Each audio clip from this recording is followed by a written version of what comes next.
Community Viewpoint.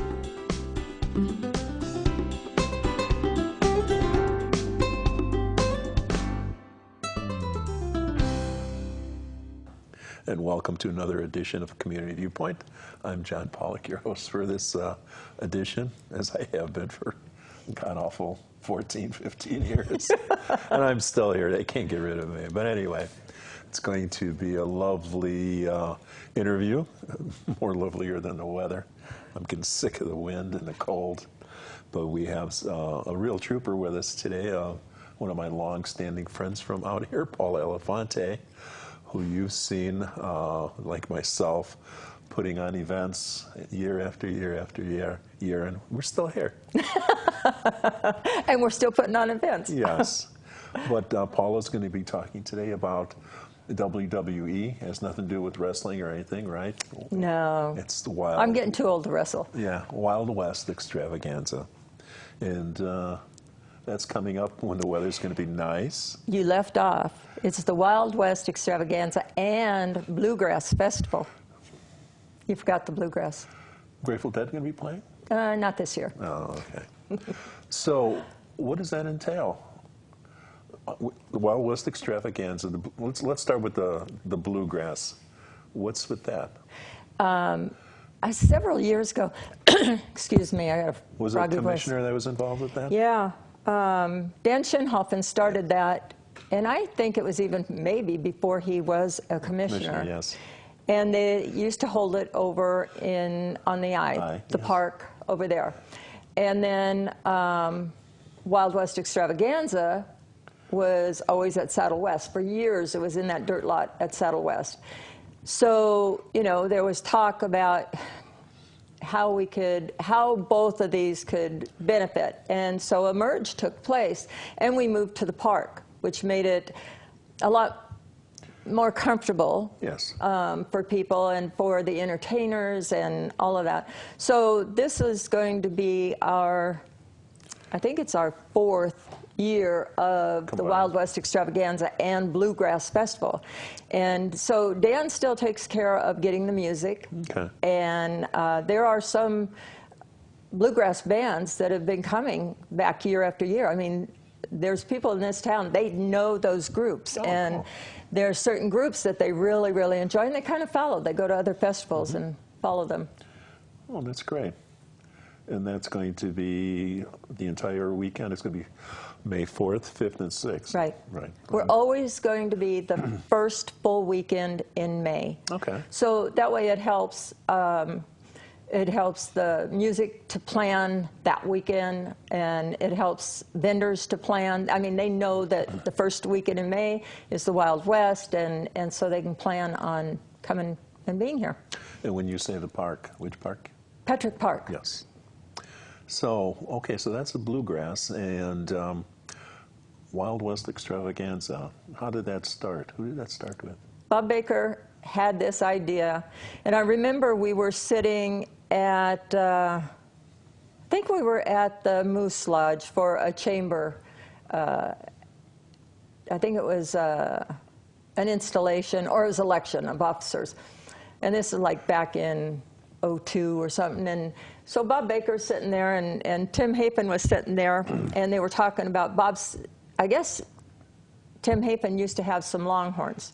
I don't know for sure, but somehow I think there was.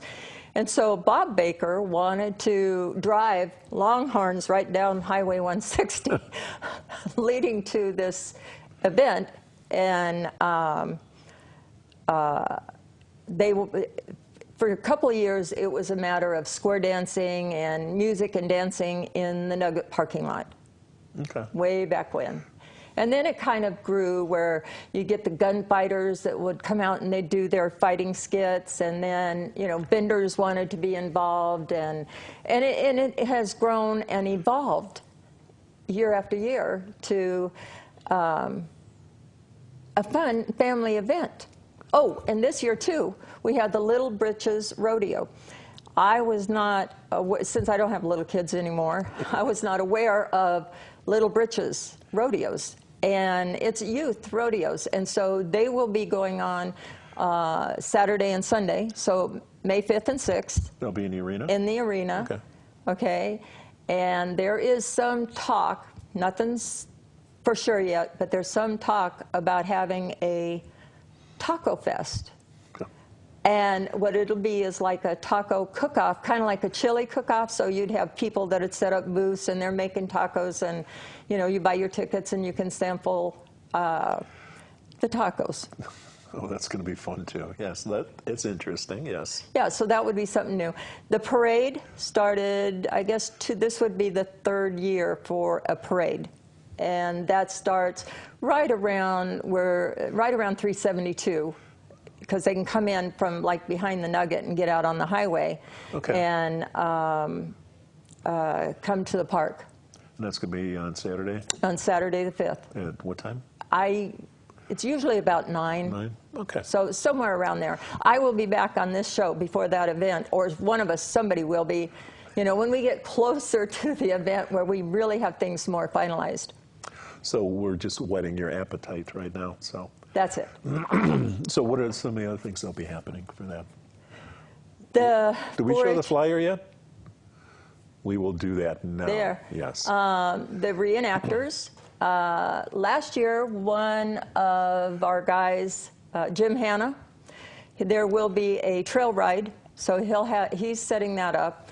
He and his wife also renewed. They had a shotgun wedding last year, and so and I think it was probably near their anniversary, so that was kind of cool. I think there's going to be another shotgun wedding this year.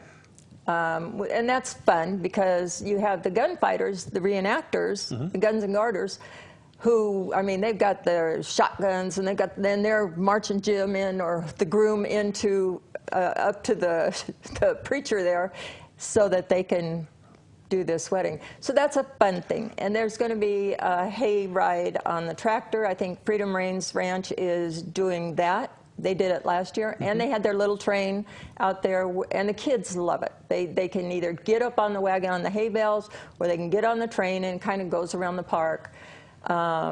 There's a few more fun kid things that we're talking about, but it's kind of still in the works, so I'm not going to say too much about it. There'll be food? There'll be food. Yeah, we'll have food vendors, and like I said, maybe this Taco Fest, that would be during the day. Oh, and the Boy Scouts, I get excited. The Boy Scouts, every year, they come and they camp out at this event. And I remember that. Yeah, and then... The teepee? Or no? Oh, it depends. Okay. The teepee did not go up last year, and it was the first time since 2005 that it was not up, and that was because of winds. Because, it's a lot of work to put that teepee up. And when the winds are blowing, I have been in it one time when the wind picked up that teepee and we went airborne, the teepee and me. So, but the Boy Scouts might be doing a pancake breakfast. Ooh, good. Yeah, on Saturday. So that's great because everyone that wants to get out there early and enjoy the activities, they can come for breakfast. And then that's a fundraiser for the Boy Scouts. The 4-H club, there's a dog group, a dog club of kids with dogs in 4-H, and they're going to be doing some demonstrations. I guess they're into training their dogs and things like that. The little kids... Last year we had Dress the Goat. We had an arena set up. All these little goats were put in this arena, and little kids were in there when they were supposed to put like a shirt on the goat or something like that. We found was a bit challenging for the little kids, so we're going to scarf the goat. So there's going to be like bandanas that these little kids can put on the goats. And are you looking for other groups to possibly join in and come along? Or do you have the people that you need right now for the Wild West? How do you mean that? You're looking for more Wild West type groups? Or have you found just about everybody you need for this event, you think? Are you talking about groups that would be doing activities, or they'd have to call and see you know. And my number, I think, is right. Yeah. I can't see the It'll be monitor, back but up. There it is. They'll be calling before you get home. anyway, they can give me a call, and I can get their information and get it to Janice. Janice is the one that has been working on that end, Okay. as well as the parade. And then naturally, the parking will be in the front end over there. The parking's free. There's Yeah. no charge to come into the park to enjoy the activities. The basin will be open. Basin will be open. We're not going to close it. I know, well, we might just shut it down for a short period of time because of the parade. Yes. Okay. And that we let people, I believe last year that it was the Sheriff's Auxiliary. I think they were the ones that were monitoring driveways and streets and stuff like that. And until the parade got fairly close to that intersection, we could still have traffic come out and have them either go to the left or go across. And as it got closer, then we'd shut things down. Okay, so that's May 4th, 5th, and 6th. Right. So that's Friday, Saturday, and Sunday. Friday probably won't start until the early evening or late afternoon? Late afternoon. Yeah. Yeah, because of work schedules and, getting the kids, getting set up. Most of the setup, the big, heavy setup of the buildings, moving the stage in, getting the bleachers moved, getting the picnic tables moved, all of that's done on Thursday. We have two of our vendors. One of them, Perry Boone from the Outpost. Okay. He does a whole Mountain Man setup. And so he'll be getting over there on Thursday to get his tent set up.